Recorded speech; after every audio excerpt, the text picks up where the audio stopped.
Hi friends, ఎలా ఉన్నారు? బాగున్నారు కదా? నేనైతే చాలా చాలా బాగున్నాను.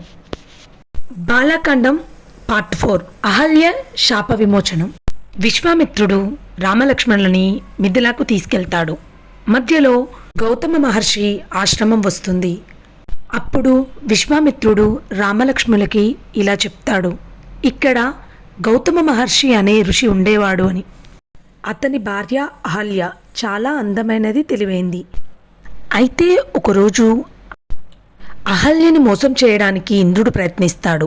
ఆమె ఆ మోసానికి గురవుతుంది. అది గౌతమ మహర్షికి తెలిసి ఆయన కోపంతో ఆమెకు శాపం పెడతాడు, నువ్వు ప్రపంచానికి కనిపించకుండా ఇక్కడే ఉండాలి అని. కానీ ఒకరోజు శ్రీరాముడు వచ్చి నిన్ను చూస్తే మాత్రం నీ శాపం తొలగిపోతుంది అని చెప్పాడు. అలా అహల్య కనిపించని రాయిలా మారి అలాగే ఉండిపోతుంది అక్కడే. అది విన్న రాముడు ఆశ్రమం లోపలికి వస్తాడు. లోపలికి వచ్చిన వెంటనే ఒక చల్లని కాంతి వెలుగుతుంది. అది తగిలిన అహల్య తన మొదటి రూపంలోకి వచ్చేస్తుంది. ఆమె ముఖం ఆనందంతో వెలిగిపోతుంది. ఆమె చేతులు జోడించి రాముణ్ణి నమస్కరిస్తుంది. రాముడు ఆమెను ఆశీర్వదిస్తాడు. అంతలోనే గౌతమ మహర్షి కూడా ఆశ్రమానికి వస్తాడు. అహల్య గౌతమ మహర్షిని చూసి ఆనందంతో ఆయనని కలుస్తుంది. ఇందులో నుంచి మనం పిల్లలకి నేర్పించాల్సిన నీతి ఏంటంటే, ఎలాంటి తప్పు చేసినా ఒప్పుకొని మారితే క్షమాపణ ఉంటుంది అని. మన జీవితంలో నిజాయితీ, నమ్మకం రెండు చాలా ముఖ్యమని. డబ్బులు పోతే అయినా సంపాదించుకోవచ్చు, కానీ నిజాయితీ, నమ్మకం అనేది మన మీద పోతే అది మనం తిరిగి సంపాదించుకోలేమని చెప్పాలి.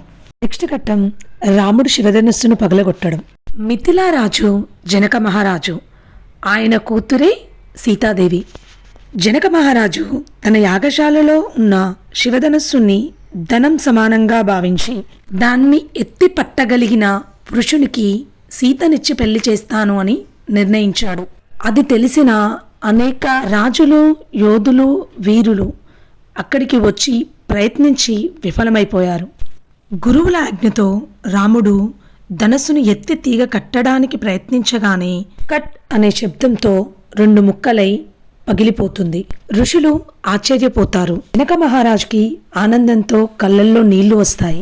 జనక మహారాజు వెంటనే చెబుతాడు, రాముడు నిజమైన వీరుడు, అతడే సీతకు సరైన వరుడు అని. అలా సీతారాముల కళ్యాణం రంగరంగ వైభవంగా జరుగుతుంది. రిమైనింగ్ స్టోరీ నెక్స్ట్ వీడియోలో చూద్దాం. మీరు మొదటిసారి నా వీడియో చూస్తున్నట్టయితే please like, share and subscribe my YouTube channel friends. Thank you.